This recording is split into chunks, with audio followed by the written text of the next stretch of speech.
Christopher Kent.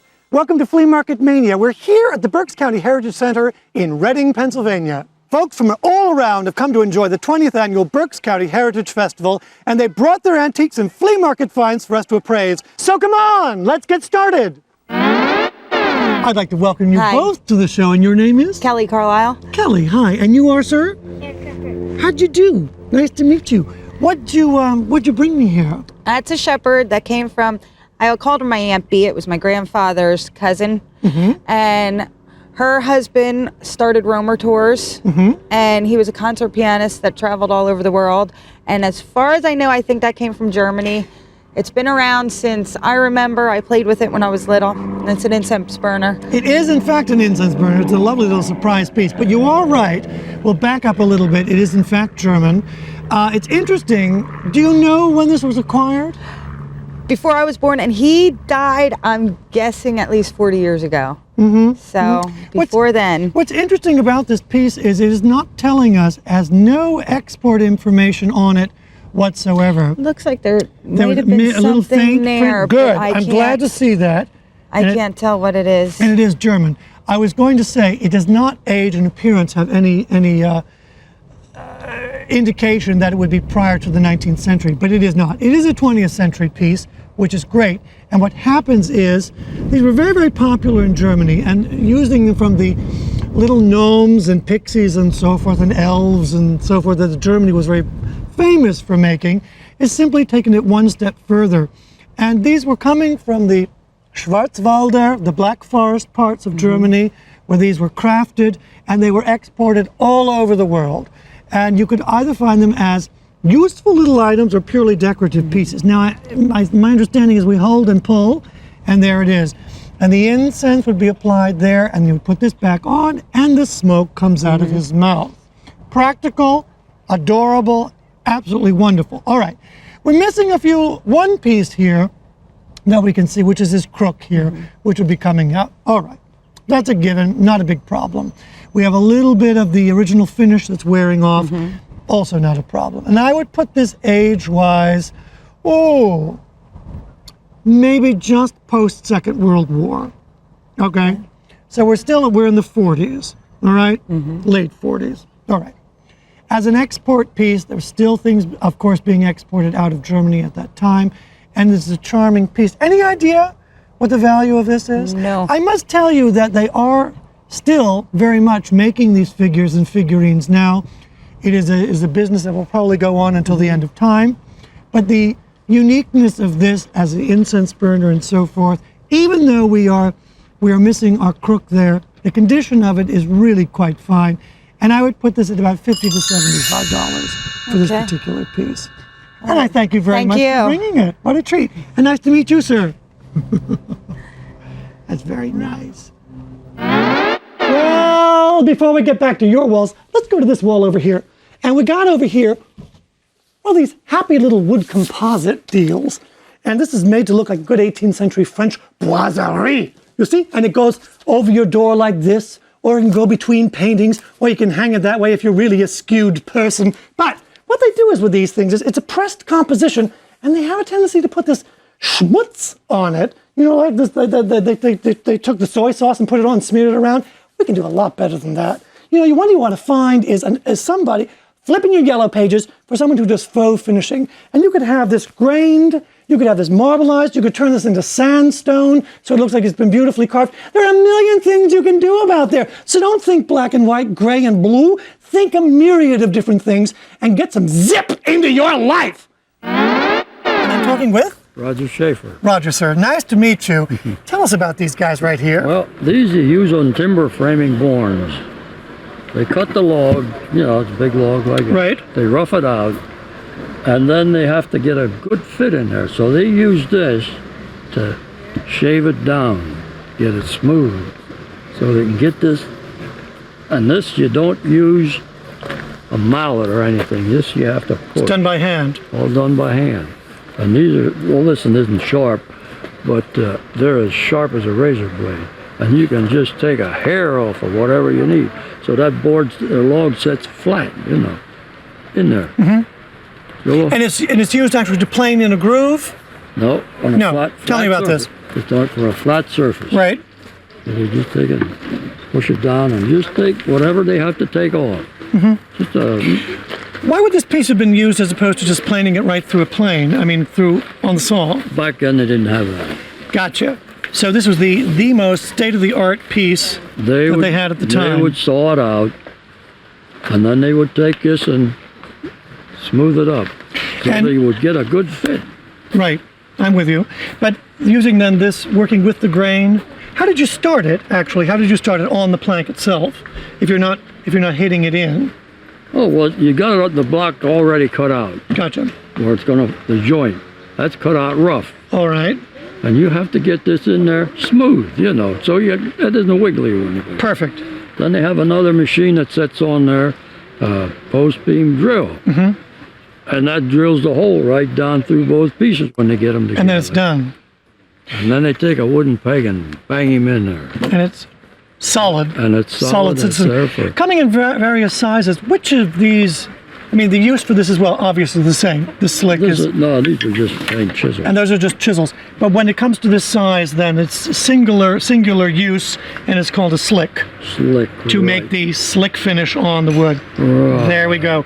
These are dating from approximately when? I'd say these here might be 75, 80 years old. Perfect. This is a hand forged one here. As you can see here. Yeah. And I see this one also has its manufacturing mark on it Yeah. as well. Beautiful. And what kind of price tag do we have on these? I got 100 and what I got on here? 135. Beautiful work and beautifully turned handle. I want to thank you very much for sharing those and your information on it. That was great. Thanks very much. Thank you. En garde! When we come back, we're going to be testing your metal. Come on back.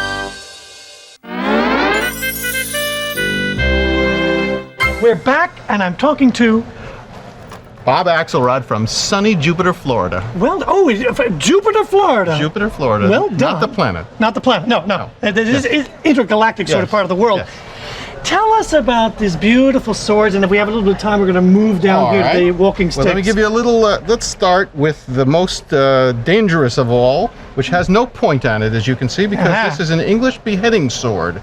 And if you take a look, you will see the Lady Oh, Justice dear. with the scales of justice with the word justice up at the top. And justice was much more swift than it is in present-day America. Swift and exacting, And yes. so that's a wonderful beheading sword. How old? What is the age of this sword? This is the 19th century, early 19th century.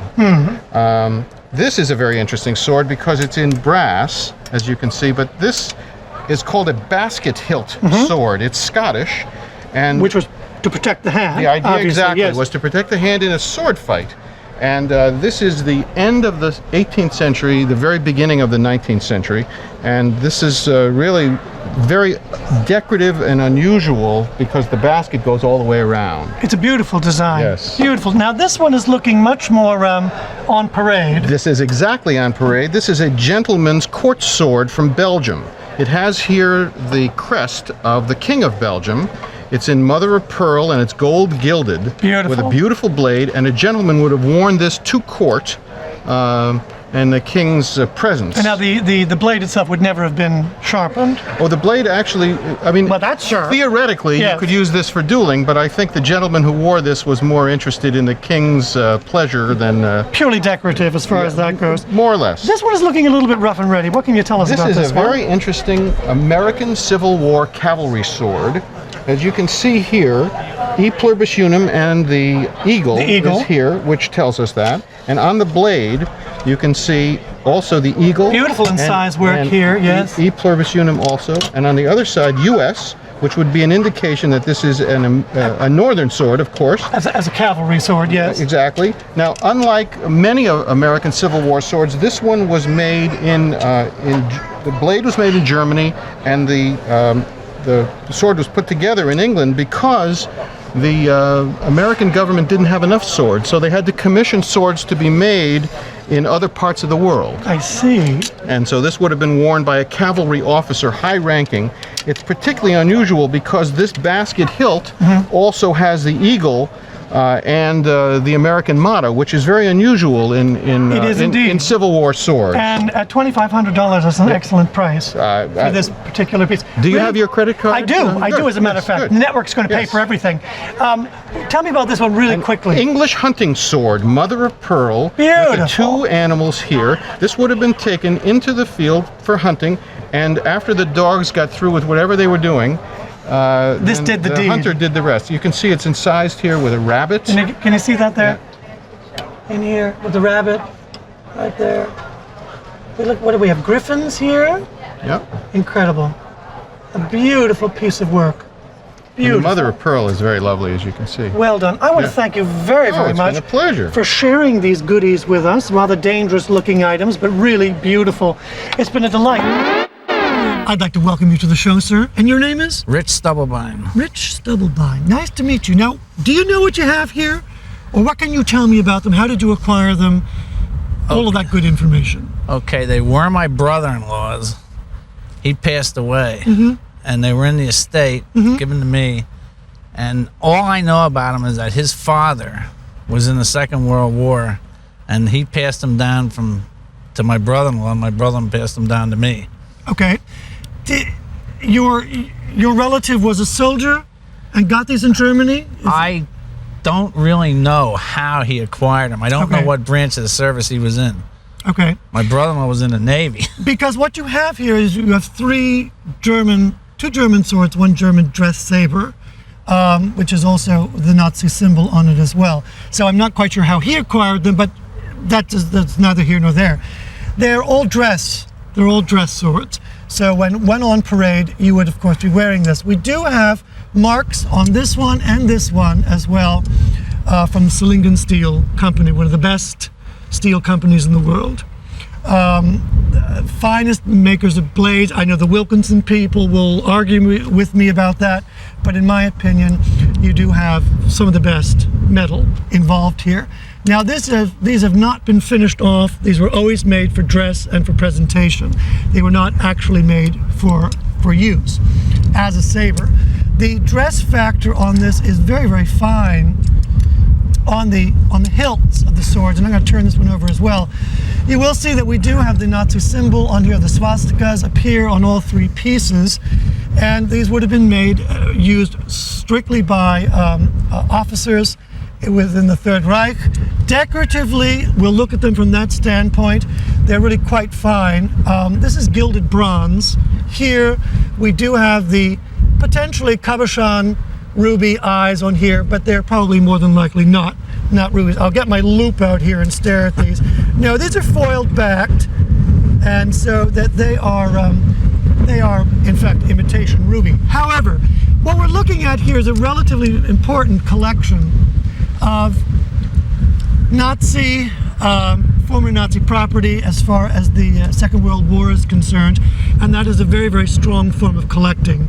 Dress sabers of this caliber, in this kind of condition, even with a dress fringe and tassel and so forth, in good shape, just as they are, you're looking easily. We have a little bit of problems with the scabbard. I don't have a particular problem with that. Some collectors might. It is all restorable as far as that goes. But where it is most visible, it's in excellent condition. Value on these 2 in particular, you're looking at about $500 to $750 a piece for these. This dress dagger, only certain branches of the Nazi officers would have. A lot of this was used by SS in formal dress, and so there's a different form of collecting. We do have a lot of collectors that collect Second World memorabilia, particularly Nazi memorabilia. This is a fine piece.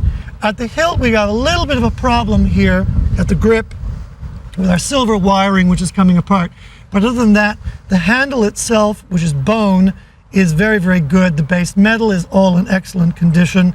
And I would say, conservatively, that this is an $850 to $1,000 for this particular piece. Wow. Not bad. I had no idea. It's a very good collection, and they would be very quick sales to a lot of good dealers in the military collecting field.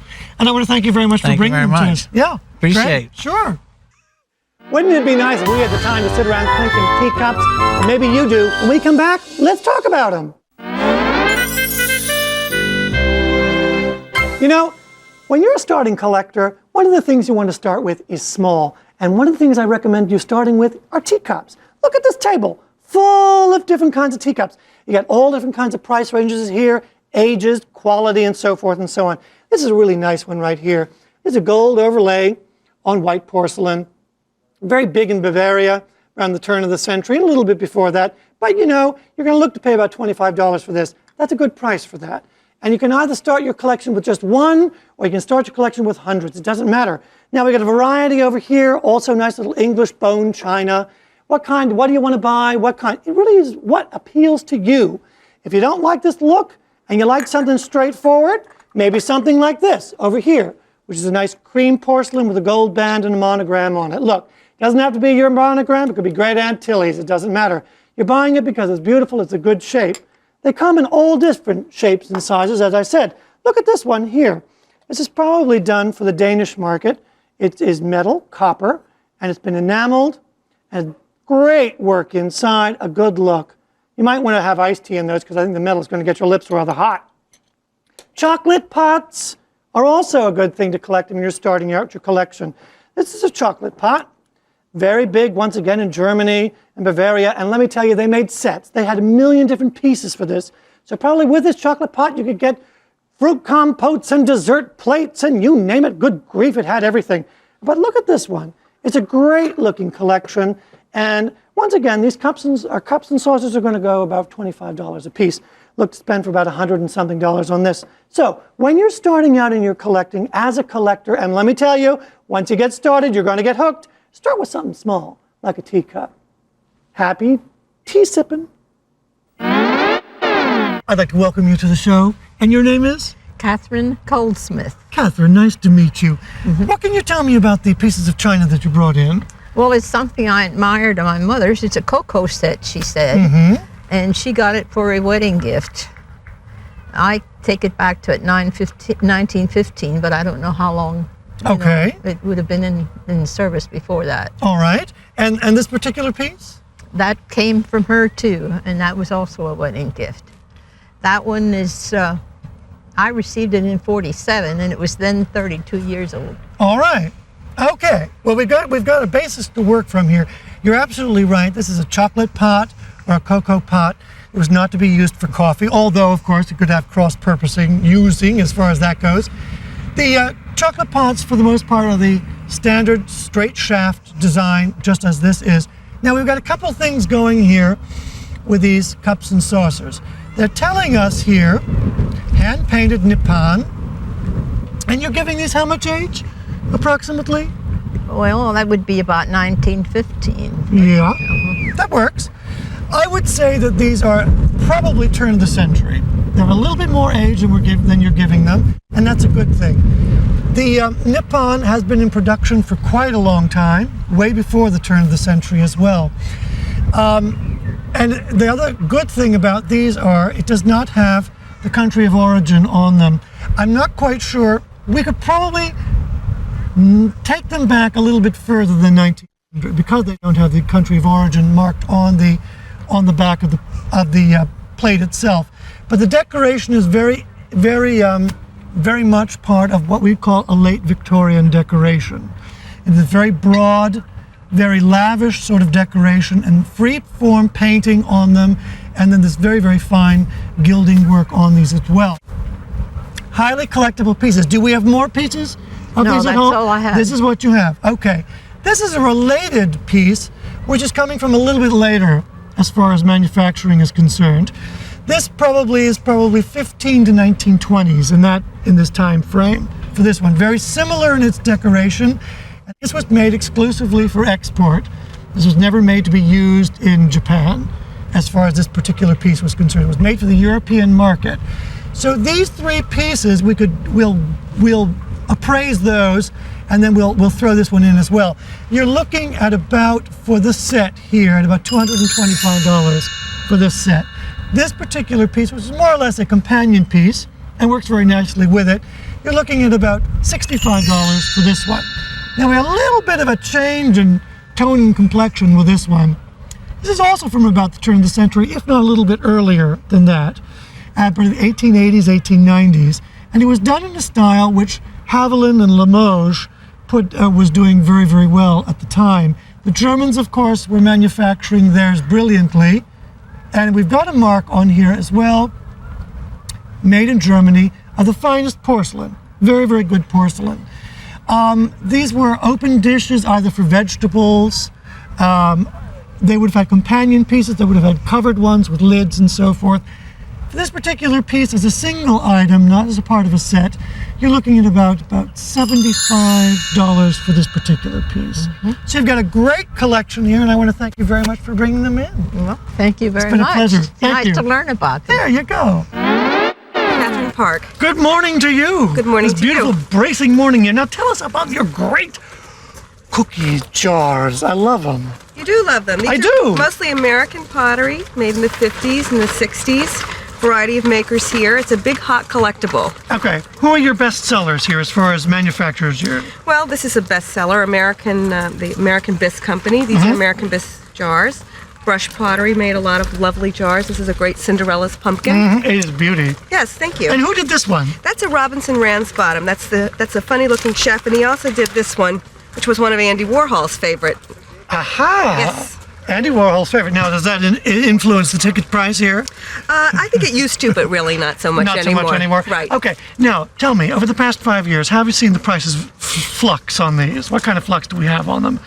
I think they've been relatively stable. I think certain brands go up and down, but overall they stay about the same. Well done. And these are primarily from the late 40s, early 50s. I mean, I can remember these. Everybody can. That's why they're such a popular collectible. We had a big, I can't remember the manufacturer of it. It was a big jar, it was a big bag with a lid on it, and it just said cookies That was across probably it. a McCoy jar. Yes. I think you're right. I wonder who has that now. One of my brothers, I have a feeling, has inherited that one. Now, what kind of people are looking for these cookie jars? I mean, I love them. I think they're great. Oh, the collectors are all different types of people. People who remember them from their childhood, people who remember them from their grandmother's kitchen, all kinds What of got you people. started with these? I have a great big country kitchen with lots of shelves. And you need to fill them? Yes, absolutely. And so you fill them with cookie jars. Rather than cookbooks, yes. That's it. Well done. I thank you very much You're for sharing them welcome. with us. They're a delight.